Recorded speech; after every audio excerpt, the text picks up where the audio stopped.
உலக புகழ்பெற்ற மருத்துவர் சார்ல்ஸ் ஜார்ஜ் லாம்பி அவர்களுடைய வாழ்க்கை வரலாறு தான் நம்ம இந்த வீடியோவில் பார்க்க போகிறோம். 1891 ஜூலை 24 அன்னைக்கு வெஸ்ட் இண்டீஸில் இருக்கிற ட்ரினிடாட் அண்ட் டொபேகோடைய ட்ரினிடாடில் இருக்கிற போர்ட் ஆஃப் ஸ்பெயினில் ஜார்ஜ் லாம்பிக்கும் சோஃபியா ஆக்னஸ் டெரிசா ஸ்டால்மயர் லாம்பிக்கும் மகனாக பிறக்கிறார் சார்ல்ஸ் ஜார்ஜ் லாம்பி. இவருடைய அப்பா ஒரு மெர்ச்சண்டாக, அதாவது வணிகராக இருந்திருக்கிறாங்க. மேலும் ஒரு லெப்டினன்ட் கர்னலாகவும் இருந்திருக்கிறாங்க. குறிப்பாக ட்ரினிடாட் லைட் இன்ஃபன்ட்ரி வாலண்டியர்ஸோடைய ஒரு கமாண்டிங் ஆஃபீஸராக இருந்திருக்கிறாங்க. இதனால் இவருடைய குடும்பம் நல்ல நிலையில் வாழ்ந்து வந்திருக்கிறாங்க. சார்ல்ஸ் ஜார்ஜ் லாம்பியோடைய அப்பா அம்மா 2 பேருமே ஸ்காட்லாண்டை சேர்ந்தவங்களாக இருந்தாங்க. இவருடைய அப்பாவினுடைய பணியின் நிமித்தமாக தான் சார்ல்ஸ் ஜார்ஜ் லாம்பியோடைய அப்பா அம்மா 2 பேருமே ஸ்காட்லாண்டில் இருந்து வெஸ்ட் இண்டீஸுக்கு வந்திருந்தாங்க. அப்போ தான் சார்ல்ஸ் ஜார்ஜ் லாம்பி பிறந்தாங்க. சார்ல்ஸ் ஜார்ஜ் லாம்பி குழந்தை பருவத்திலிருந்தே மியூசிக், இசையின் மீது ஆர்வம் காட்ட தொடங்கியிருந்தாங்க. குறிப்பாக இவர் வளர வளர இசைக்கருவிகள் கற்றுக்கிறதுல ஈடுபாடு காட்ட தொடங்கியிருந்தாங்க. இந்த நிலையில் கரெக்டாக 1896ஆம் ஆண்டு சார்ல்ஸ் ஜார்ஜ் லாம்பிக்கு 5 வயசு இருக்கும்போது இவருடைய அப்பா இவரை படிக்க வைக்கிறதுக்காக வெஸ்ட் இண்டீஸில் இருக்கிற ட்ரினிடாட் அண்ட் டொபேகோடைய ட்ரினிடாடில் இருக்கிற போர்ட் ஆஃப் ஸ்பெயினில் இருந்து ஸ்காட்லாண்டோடைய சவுத் ஏர்ச்சரில் இருக்கிற ஏருக்கு இவரை அனுப்பிடுறாங்க. குறிப்பாக அந்த ஏரில் இருக்கக்கூடிய ஒரு பிரைமரி ஸ்கூலில் இவரை சேர்த்துறாங்க. அது ஒரு போர்டிங் ஸ்கூலாகவும் இருந்தது. அதாவது அங்கே தங்கி படிக்கிறதுக்கு உண்டான வசதி இருந்தது. ஸோ அங்கு தங்கி அந்த ஏரில் இருக்கக்கூடிய பிரைமரி ஸ்கூலில் சார்ல்ஸ் ஜார்ஜ் லாம்பி இவருடைய ஆரம்ப கல்வியை படிக்க ஆரம்பிச்சிருந்தாங்க.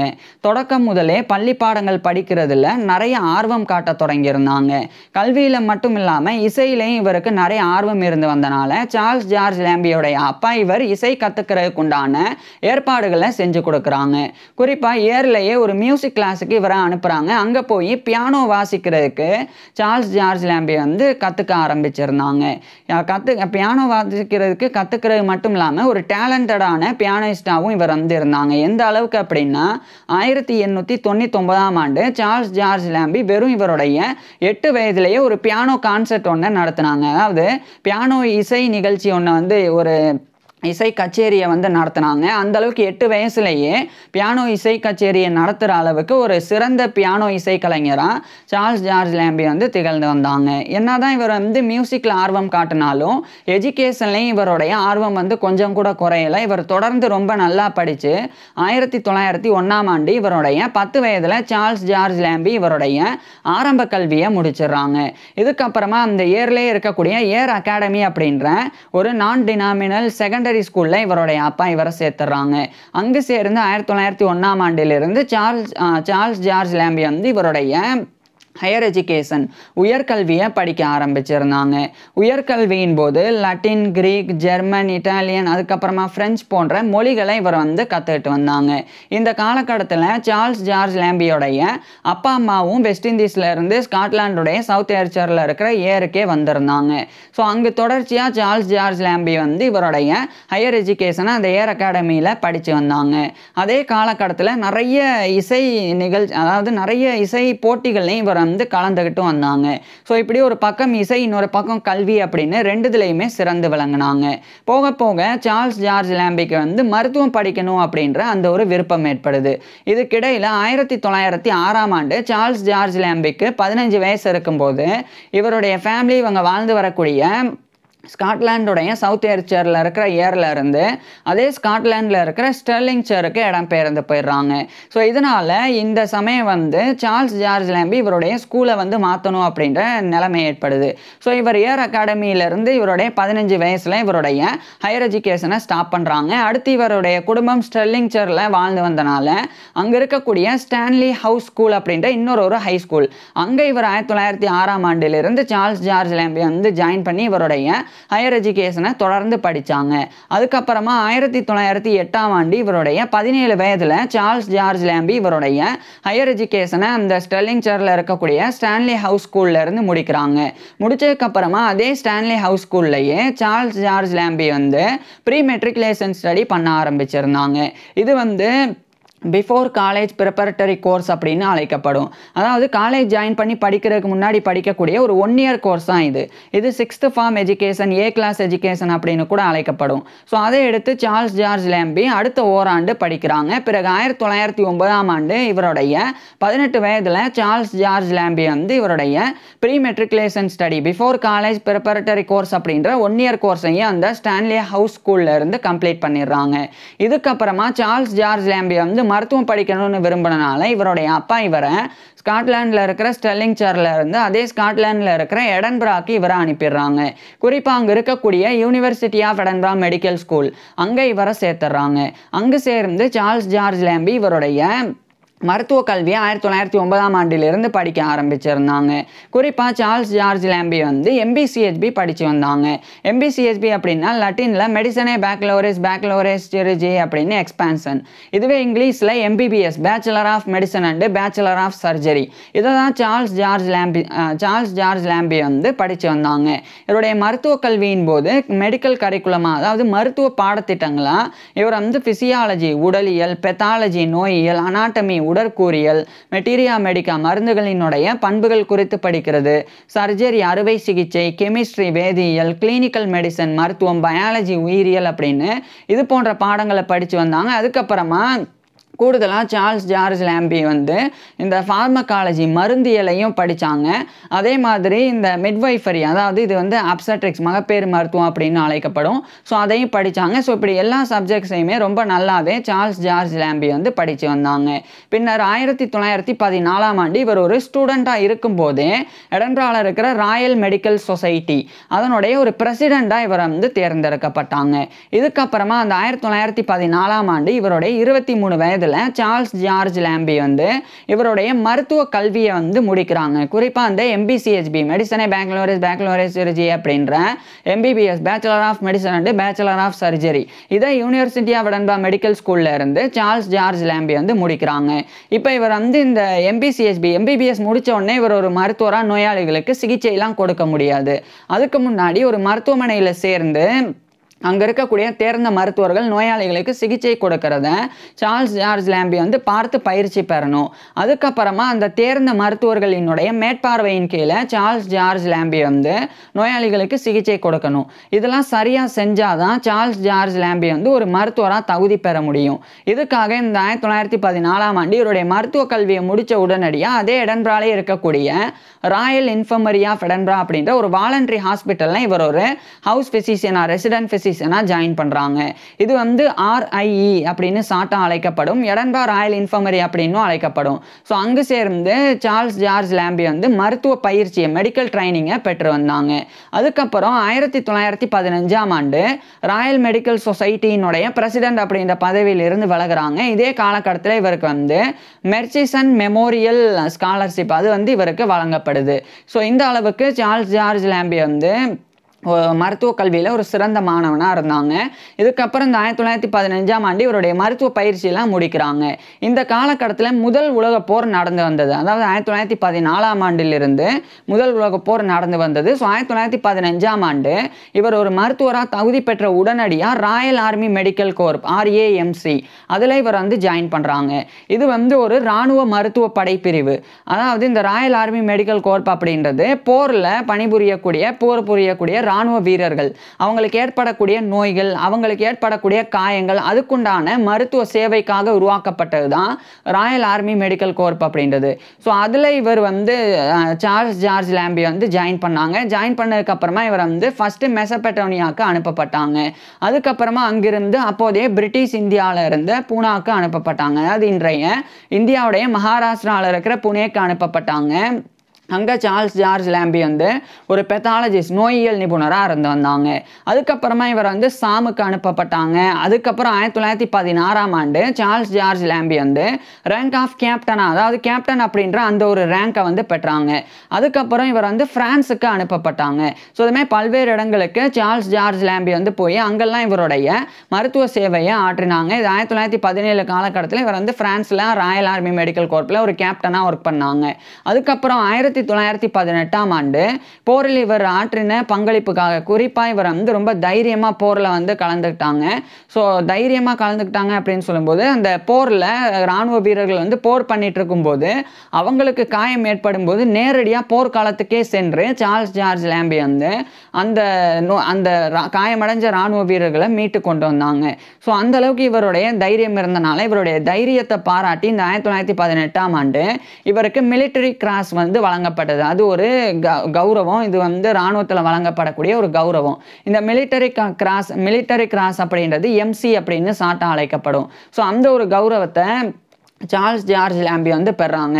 இதுக்கப்புறம் அதே 1918ஆம் ஆண்டு முதல் உலகப் போரானது முடிவடைஞ்சிருது. முதல் உலகப் போர் முடிஞ்ச உடனடியாக சார்ல்ஸ் ஜார்ஜ் லாம்பே வந்து ஸ்காட்லாண்டில் இருக்கிற எடன்பராக்கே பிரான்ஸில் இருந்து கிளம்பி போயிடுறாங்க. அங்கே போய் அங்கே இருக்கக்கூடிய இவர் படித்த University of Edinburgh medical school, அங்கே இவர் ஒரு லெக்சரர் இன் ஃபார்மகாலஜி, அதாவது மருந்தியலில் ஒரு விரிவுரையாளராக பணிபுரிய தொடங்குறாங்க. இதே 1918 காலகட்டத்தில் அந்த யூனிவர்சிட்டி ஆஃப் எடன்பராவில் ப்ரொஃபஸராக இருந்த ஆர்தர் ராபர்ட்சன் குஸ்னி அப்படின்னு சொல்லி ஒரு பேராசிரியர், அவர் கீழே இவர் ஒரு ரிசர்ச் அசிஸ்டண்டாகவும் பல ஆராய்ச்சிகளையும் பண்ண தொடங்குறாங்க. அதுக்கப்புறம் 1919 தான் அந்த யூனிவர்சிட்டி ஆஃப் எடன்பரா மெடிக்கல் ஸ்கூலோடைய லெக்சரர் இன் ஃபார்மகாலஜியாக முழுமையாக வந்து ஒர்க் பண்ண ஆரம்பிக்கிறாங்க. அதுக்கப்புறம் 1920 காலகட்டத்திலெல்லாம் சார்ல்ஸ் ஜார்ஜ் லாம்பே வந்து தொடர்ச்சியாக டயபெட்டிஸ் குறித்த ரிசர்ச்சில் ஈடுபட்டாங்க. அதாவது நீரிழிவு நோய், சர்க்கரை நோய் குறித்த ஆராய்ச்சியில் ஈடுபட்டாங்க. அது மட்டும் இல்லாமல் இவர் வந்து கிட்னி ஃபங்க்ஷன், நம்மளுடைய சிறுநீரக செயல்பாடு, அது குறித்து இவர் வந்து ஆராய்ச்சி பண்ணாங்க. அது மாதிரி சார்ல்ஸ் ஜார்ஜ் லாம்பே வந்து தொடர்ச்சியாக வந்து ஆராய்ச்சிலாம் பண்ணாங்க. இந்த நிலையில தான் கனடாவுடைய ஆன்டேரியோவில் இருக்கிற டொராண்டோவில் ஃப்ரெடரிக் பேண்டிங், சார்ல்ஸ் பெஸ்ட் போன்ற நபர்கள் மூலமாக இன்சுலின் கண்டுபிடிக்கப்பட்டது. இந்த ஃப்ரெடரிக் பேண்டிங், சார்ல்ஸ் பெஸ்ட் இவங்க 2 பேருடைய வாழ்க்கை வரலாறை நம்ம ஏற்கனவே பார்த்துருக்குறோம். ஸோ அவங்க தான் வந்து இன்சுலின் கண்டுபிடிக்கிறாங்க. இந்த இன்சுலின் தான் டைப் 1 டயபெட்டிஸுக்கு ஒரு ஒரு ஒரு டயபெட்டிஸை கட்டுப்படுத்தக்கூடிய ஒரு மருந்தாக இருந்து வருது. ஸோ அது 1920க்கு பிறகு தான் கண்டுபிடிக்கப்பட்டது. இதுக்கப்புறம் சார்ல்ஸ் ஜார்ஜ் லாம்பே வந்து நேராக இந்த 1921ஆம் ஆண்டு யூனிவர்சிட்டி ஆஃப் எடன்பரா மெடிக்கல் ஸ்கூல்லேருந்து இவர் வந்து விலகுறாங்க. விலகி நேரடியாக இவர் ஸ்காட்லாண்டில் இருக்கிற எடன்பராலேருந்து அந்த கனடாவுடைய ஆன்டேரியோவில் இருக்கிற டொராண்டோக்கு போய் யூனிவர்சிட்டி ஆஃப் டொராண்டோவில் இவர் வந்து ஒர்க் பண்ண ஆரம்பிக்கிறாங்க. ஒர்க் பண்ணுறது அப்படின்னா ஸ்டடி, ஆராய்ச்சியாக 1921ஆம் ஆண்டிலிருந்து பண்ண ஆரம்பிக்கிறாங்க. அப்போது அந்த சார்ல்ஸ் ஜார்ஜ் லாம்பே வந்து ஃப்ரெடரிக் பேண்டிங், சார்ல்ஸ் பெஸ்ட் அப்படின்ற இன்சுலின் கண்டுபிடிச்ச நபர்கள்.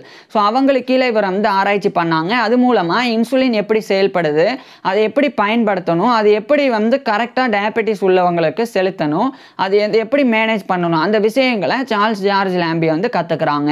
அதுக்கப்புறம் இவர் வந்து 1922ஆம் ஆண்டு இந்த யூனிவர்சிட்டி ஆஃப் டொராண்டோலேருந்து விலகி கனடாவுடைய ஆன்டேரியோவில் இருக்கிற டொராண்டோலேருந்து மறுபடியும் ஸ்காட்லாண்டில் இருக்கிற எடன்பராக்கே இவர் வந்து போயிடுறாங்க.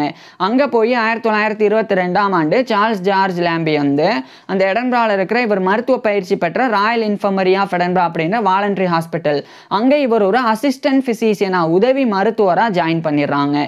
ஜாயின் பண்ணதுக்கு அப்புறமா அங்கே சார்ல்ஸ் ஜார்ஜ் லாம்பே வந்து ஒரு டயபெட்டிஸ் பேஷண்ட்டுக்கு இன்சுலினை இன்ஜெக்ட் பண்ணாங்க. ஸோ ஐரோப்பாவில் முதல் முறை இன்சுலின் வந்து டயபெட்டிஸ் ட்ரீட்மெண்ட்டில் பயன்படுத்தப்பட்டது அப்படின்னா அது 1922ஆம் ஆண்டு. அதை செய்த நபர் சார்ல்ஸ் ஜார்ஜ் லாம்பே தான். ஸோ அந்த ஒரு பெருமையை சார்ல்ஸ் ஜார்ஜ் லாம்பே வந்து பெற்றாங்க. ஸோ அந்த ஒரு அச்சீவ்மெண்ட்டை இவர் வந்து பண்ணாங்க. ஸோ ஒட்டுமொத்த யூரோப்லேயே சர்க்கரை நோய்க்கான சிகிச்சைக்கு இன்சுலினை பயன்படுத்திய முதல் நபர் சார்ல்ஸ் ஜார்ஜ் லாம்பே அப்படின்ற அந்த கௌரவத்தை இவர் பெறாங்க. இதுக்கப்புறமா 1923ஆம் ஆண்டு சார்ல்ஸ் ஜார்ஜ் லாம்பே வந்து அதே எடன்பராவில் இருக்கக்கூடிய யூனிவர்சிட்டி ஆஃப் எடன்பரா மெடிக்கல் ஸ்கூலோடைய லெக்சரர் இன் கிளினிக்கல் மெடிசன், அதாவது மருத்துவ விரிவுரையாளராக இவர் வந்து நியமிக்கப்படுறாங்க. அதுக்கப்புறம் இந்த காலகட்டத்தில் இவர் வந்து எடன்பராவில் இருக்கக்கூடிய Royal College of Physicians of Edinburgh, இது வந்து எடன்பராவில் இருக்கிற ஃபிசிஷியன்ஸ் மருத்துவர்களுக்கு உண்டான ஒரு ராயல் காலேஜ், அதனுடைய ஒரு மெம்பராக இவர் வந்து தேர்ந்தெடுக்கப்பட்டிருந்தாங்க. அது 1921லேயே. ஆனால் இப்போ 1924ஆம் ஆண்டு ஒரு ஃபெல்லோவாகவும் இவர் வந்து தேர்ந்தெடுக்கப்படுறாங்க. அதாவது Royal College of Physicians of எடன்பராவுடைய ஃபெல்லோவாகவும் தேர்ந்தெடுக்கப்படுறாங்க. ஸோ 1924ஆம் ஆண்டு fellow of the Royal College of Physicians of Edinburgh, FRCPE அப்படின்ற இந்த ஒரு பட்டத்தை, கௌரவத்தை சார்ல்ஸ் ஜார்ஜ் லாம்பே வந்து பெறாங்க. இதுக்கப்புறம் 1925ஆம் ஆண்டு ஏப்ரல் 15 அன்னைக்கு இவருடைய 33 வயதுல சார்ல்ஸ் ஜார்ஜ் லாம்பி வந்து எலிசபெத் ஆன் வால்டன் அப்படின்ற ஒரு பெண்ணை வந்து திருமணம் பண்ணிக்கிறாங்க. ஏன் 33 வயசு அப்படின்னு சொன்னேன்னா இவர் ஜூலை 24 பிறந்திருந்தாங்க. ஸோ 1925 ஏப்ரல் 15 இவங்களுக்கு திருமணம் நடந்தது. அப்போ இவருக்கு 33 வயசு இருந்தது. இவரை விட ஒரு வயசு கம்மி அந்த எலிசபெத் ஆன் வால்டன் அப்படின்றவங்களுக்கு. அவங்க 1892ஆம் ஆண்டு பிறந்திருந்தாங்க. ஸோ சார்ல்ஸ் ஜார்ஜ் லாம்பி அந்த ஒரு பெண்ணை வந்து திருமணம் பண்ணிக்கிறாங்க. அவங்க எலைசா ஆன் வால்டன் அப்படின்னும் ஷார்ட்டாக அழைக்கப்படுவாங்க. எலிசபெத் ஆன் வால்டன் வந்து எலைசா ஆன் வால்டன் அப்படின்னும் அழைக்கப்படுவாங்க. திருமணத்துக்கு அப்புறமா 1926ஆம் ஆண்டு சார்ல்ஸ் ஜார்ஜ் லாம்பிக்கும் இவருடைய மனைவியான அந்த எலிசபெத் ஆன் வால்டன் லாம்பி இவங்க 2 பேருக்குமே ஒரு பெண் குழந்தை பிறந்தது. பிரெண்டா ஜீன் லாம்பி அப்படின்னு சொல்லி ஒரு பெண் குழந்தை பிறந்தது. இது ஒரு பக்கம் இருக்க, சார்ல்ஸ் ஜார்ஜ் லாம்பி வந்து இதே காலகட்டத்தில் 1926ஆம் ஆண்டு லெக்சரர் இன் கிளினிக்கல் மெடிசன் அந்த பதவியிலிருந்து இவர் வந்து யூனிவர்சிட்டி ஆஃப் எடின்பர்க் மெடிக்கல் ஸ்கூல்ல இருந்து விலகுறாங்க. ஆனால் இந்த காலகட்டத்தில் இதே மாதிரி இவர் எப்படி லெக்சரராக நியமிக்கப்பட்டாரோ 1923, அதே மாதிரி இந்த 1923 to 1926 வரைக்கும் இவர் வந்து ஒரு பெய்ட் மெமோரியல் ஃபெல்லோவாகவும் மெடிக்கல் ரிசர்ச்சில் நியமிக்கப்பட்டிருந்தாங்க. ஆராய்ச்சிகளையும் இவர் வந்து செஞ்சுருந்தாங்க. இதுக்கப்புறமா இந்த 1926ஆம் ஆண்டு அந்த பெய்ட் மெமோரியல் ஃபெல்லோஷிப்பும் முடிவடையுது. இதுக்கப்புறம் இவர் வந்து Royal College of Physicians of Edinburgh, அதுக்கப்புறம் Royal College of Surgeons of Edinburgh. இது வந்து எடன்பராவில் இருக்கிற சர்ஜன்ஸ் அறுவை சிகிச்சை நிபுணர்களுக்கு உண்டான ஒரு ராயல் காலேஜ். ஸோ அந்த 2 ராயல் காலேஜஸோடைய ஸ்கூல் ஆஃப் மெடிசன் மெடிக்கல் ஸ்கூலில் இவர் ஒரு லெக்சரராக 1926ஆம் ஆண்டு சார்ல்ஸ் ஜார்ஜ் லாம்பி வந்து நியமிக்கப்பட்டாங்க. அதுக்கப்புறமா சார்ல்ஸ் ஜார்ஜ் லாம்பி வந்து யூனிவர்சிட்டி ஆஃப் எடன்பர்க் மெடிக்கல் ஸ்கூல்லையே இவர் வந்து மெடிசன் போஸ்ட் கிராஜுவேட் ஆன டாக்டர் ஆஃப் மெடிசன் அப்படின்ற எம்டி டிகிரியை படித்தாங்க. அது இன்சுலினுடைய ஆக்ஷன் குறித்து இவர் வந்து ஆராய்ச்சியும் பண்ணாங்க. பிறகு 1927ஆம் ஆண்டு the locus of insulin action அப்படின்ற டைட்டில் இவருடைய எம்டி தீசஸ் இவருடைய டாக்டர் ஆஃப் மெடிசனுக்கு உண்டான ஆய்வு கட்டுரையை இவர் சமர்ப்பிக்கிறாங்க. உடனடியாக அதே 1927ஆம் ஆண்டு இவருடைய 36 வயதில் சார்ல்ஸ் ஜார்ஜ் லாம்பி வந்து டாக்டர் ஆஃப் மெடிசன் அப்படின்ற எம்டி டிகிரியை யூனிவர்சிட்டி ஆஃப் எடன்பர்க் மெடிக்கல் ஸ்கூல்ல இருந்து பெற்றுறாங்க. இதுக்கப்புறமா 1927ஆம் ஆண்டு இவர் வந்து இவருடைய அந்த எம்டி தீசஸை ஒரு ஒர்க்காகவும் எழுதி on the locus of insulin action அப்படின்ற டைட்டிலில் வெளியிடுறாங்க. அதுக்கப்புறம் 1928ஆம் ஆண்டு இவருக்கு வந்து லிஸ்டர் ஃபெல்லோஷிப்பும் வந்து வழங்கப்படுது Royal College of Physicians of Edinburgh தரப்பிலிருந்து. இதுக்கப்புறம் 1929ஆம் ஆண்டு சார்ல்ஸ் ஜார்ஜ் லாம்பி வந்து ஸ்காட்லாண்டோடைய அபர்டீனில் இருக்கிற யூனிவர்சிட்டி ஆஃப் அபர்டீன் அங்கே பேராசிரியர் பதவிக்காக இவர் வந்து அந்த ஒரு முயற்சியில் ஈடுபடுறாங்க. அதே மாதிரி ஆஸ்திரேலியாவுடைய நியூ சவுத் வேல்ஸில் இருக்கிற சிட்னி அங்கே இருக்கிற யூனிவர்சிட்டி ஆஃப் சிட்னி அங்கேயுமே இவர் வந்து பேராசிரியர் பதவிக்காக நாடுறாங்க. ஸோ அந்த 2 இடத்துலையும் இவருக்கு வந்து 1929ஆம் ஆண்டு பேராசிரியர் பதவி வழங்கப்படுது.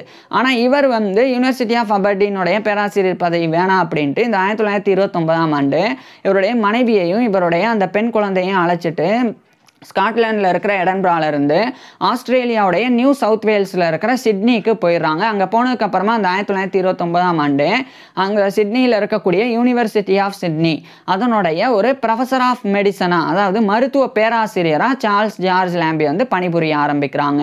அதுக்கப்புறமா 1930ஆம் ஆண்டு சார்ல்ஸ் ஜார்ஜ் லாம்பி வந்து அந்த ஆஸ்திரேலியாவிலேயே இருக்கக்கூடிய Association of Physicians of Australasian so அந்த Association of Physicians of Australasia அதனுடைய ஒரு மெம்பராக 1930ஆம் ஆண்டு இவர் தேர்ந்தெடுக்கப்படுறாங்க. அப்போ ஒரு கவுன்சில் மீட்டிங் நடந்தது. அந்த அசோசியேஷன் ஆஃப் ஃபிசிசியன்ஸ் ஆஃப் ஆஸ்திரலேசியாவுடைய ஒரு கவுன்சில் மீட்டிங் நடந்தது. அந்த மீட்டிங்கில் சார்ல்ஸ் ஜார்ஜ் லாம்பி வந்து இந்த ஒரு அசோசியேஷன் தரப்பிலிருந்து ஒரு காலேஜை வந்து நிறுவனம் அப்படின்னு சார்ல்ஸ் ஜார்ஜ் லாம்பி வந்து ஒரு கோரிக்கை வச்சாங்க. ஆனால் அந்த கோரிக்கை நிராகரிக்கப்பட்டது. இது ஒரு பக்கம் இருக்கு. இதே 1930ஆம் ஆண்டுலலாம் சார்ல்ஸ் ஜார்ஜ் லாம்பி வந்து ஒரு முக்கியமான பொறுப்பில் யூனிவர்சிட்டி ஆஃப் சிட்னியில் நியமிக்கப்பட்டாங்க. அதுதான் professor of medicine and surgery மருத்துவம் மற்றும் அறுவை சிகிச்சை பேராசிரியராக இவர் நியமிக்கப்பட்டாங்க. குறிப்பாக ஜார்ஜ் ஹென்ரி பேஸ் அப்படின்னு ஒரு நபர், அவர் ஒரு மெர்ச்சன்ட் வணிகர், அதே மாதிரி ஒரு பிலான்ட்ரபிஸ்டும் கூட. அவர் வந்து இந்த யூனிவர்சிட்டி ஆஃப் சிட்னியில் நிதி உதவி கொடுத்து அவருடைய பேரில் ஒரு பேராசிரியர் பதவியை உருவாக்குனாங்க. அதுதான் George Henry Bosch chair of surgery chair of medicine and surgery. So அதில் இவர் வந்து அந்த ஒரு பதவியில் இவர் வந்து நியமிக்கப்பட்டாங்க. அதுக்கப்புறம் 1931 ஜனவரியிலிருந்து தான் சார்ல்ஸ் ஜார்ஜ் லேம்பி வந்து முழுமையாக அந்த பதவியை ஏற்றுக்கிட்டாங்க. So John Henry Bosch professor of medicine and surgery அப்படின்ற அந்த மருத்துவம் மற்றும் அறுவை சிகிச்சை பேராசிரியர் அந்த பதவியில் 1931 சார்ல்ஸ் ஜார்ஜ் லேம்பி வந்து முழுமையாக பணிபுரிய ஆரம்பிக்கிறாங்க. இந்த காலகட்டத்தில் ஹெரால்ட் ஆர் டியூ அப்படின்னு சொல்லி இன்னொரு பேராசிரியர் அவர் கூட இணைஞ்சு இந்த யூனிவர்சிட்டி ஆஃப் சிட்னியில் மருத்துவ கல்வி இந்த மெடிக்கல் ஃபேக்கல்ட்டியை இருக்கக்கூடிய அந்த மெடிக்கல் கரிக்குலம் மருத்துவ பாடத்திட்டங்கள் அது வந்து 6 வருடங்களாக இருந்தது. ஸோ அதில் நிறைய சீர்திருத்தங்கள் ஏற்படுத்தணும் அப்படின்னு முயன்றாங்க. ஸோ இவங்க 2 பேரும் ஹெரால்ட் ஆர் டியூவும் அதே மாதிரி சார்ல்ஸ் ஜார்ஜ் லேம்பி இவங்க 2 பேரும் அதுக்குண்டான முயற்சியில் ஈடுபட்டாங்க. இதுக்கிடையில் ஒரு விஷயத்தை நான் சொல்ல தவறிட்டேன். 1930 சார்ல்ஸ் ஜார்ஜ் லேம்பிக்கும் இவருடைய மனைவியான எலிசபெத் ஆன் வால்டன் லேம்பி இவங்க 2 பேருக்குமே ரெண்டாவதாக இன்னொரு பெண் குழந்தையும் பிறந்தது.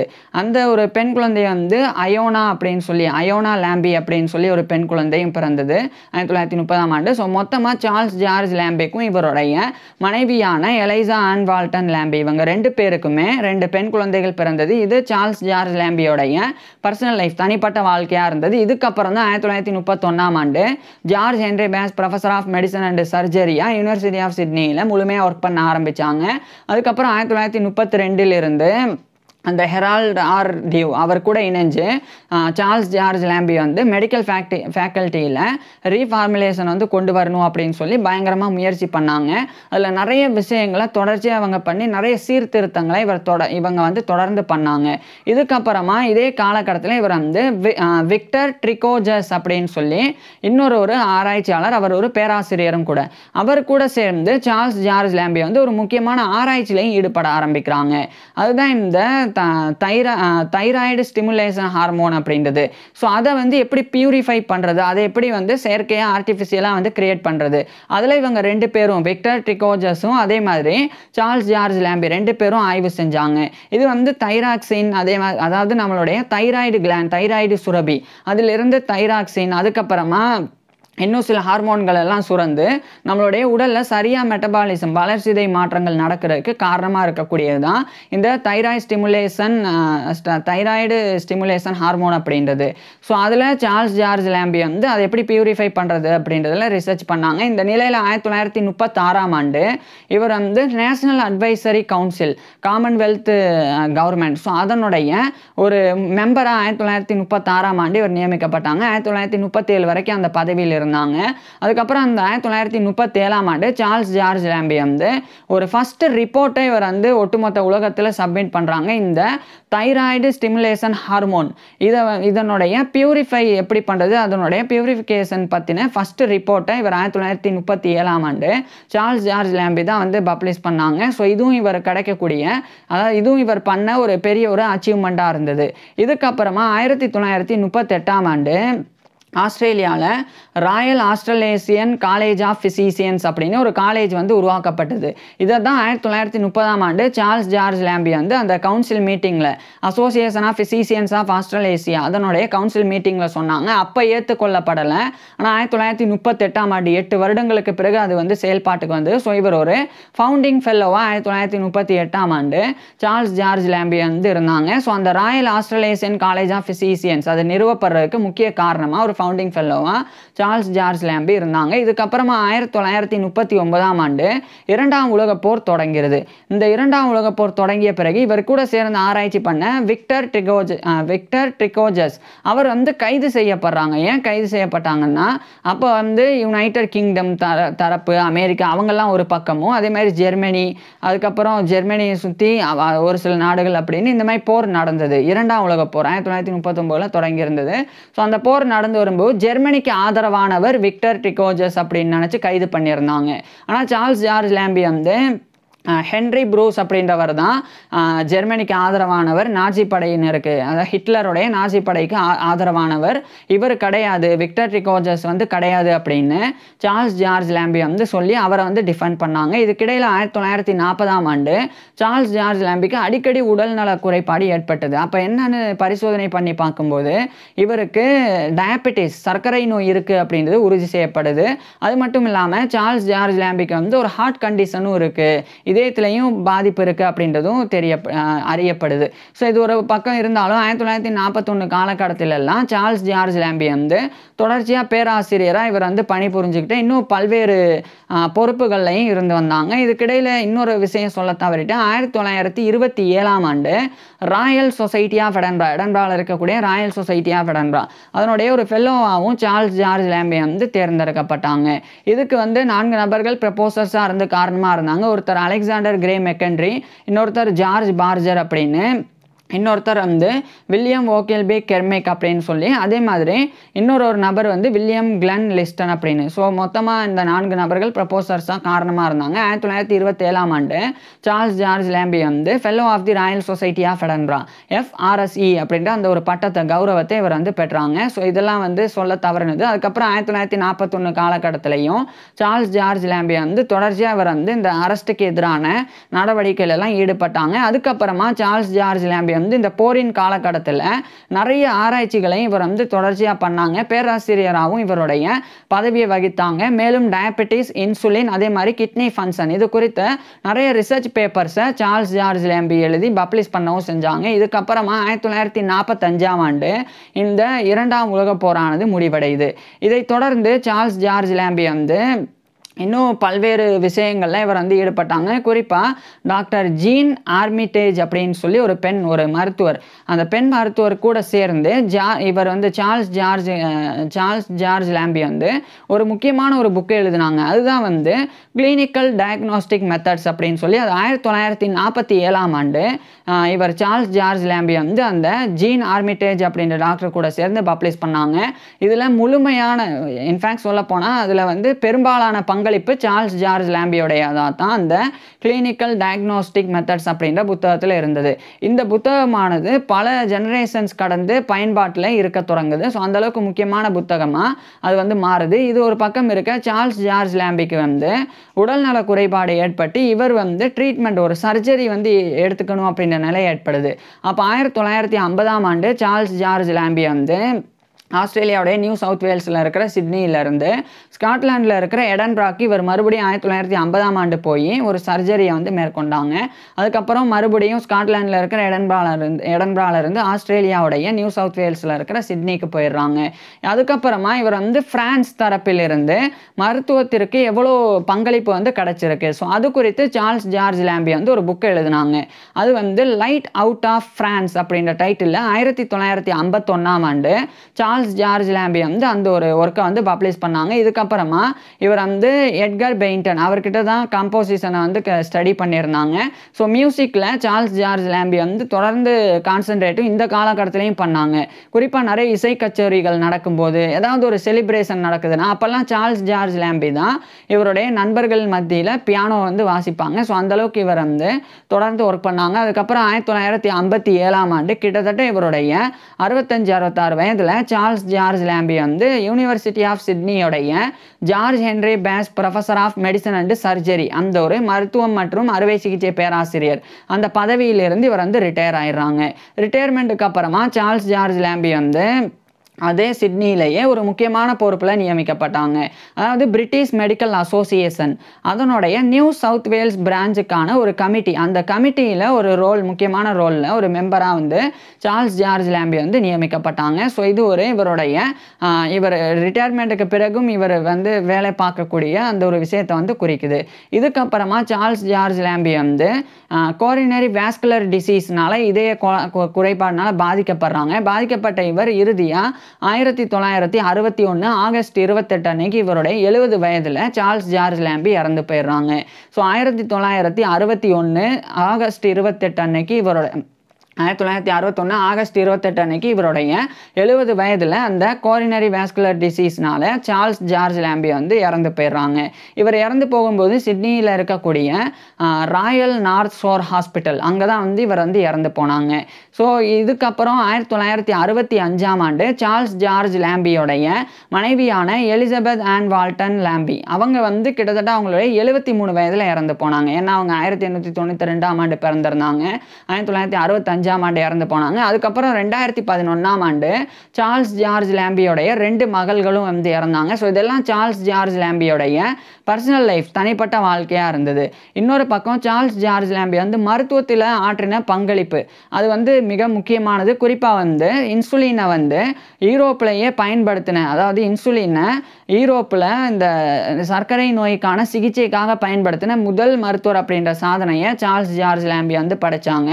அதே மாதிரி கிளினிக்கல் டயக்னோஸ்டிக் மெத்தட்ஸ் அப்படின்னு அந்த ஜீன் ஆர்மிட்டேஜ் அவங்க கூட சேர்ந்து எழுதின புத்தகம் அது வந்து இவருடைய இறப்பின் பிறகும் கூட மருத்துவ மாணவர்களால் பயன்பாட்டில் இருந்து வந்தது. அவ்வளோ முக்கியத்துவம் வாய்ந்த ஒரு புக்காக இருந்தது.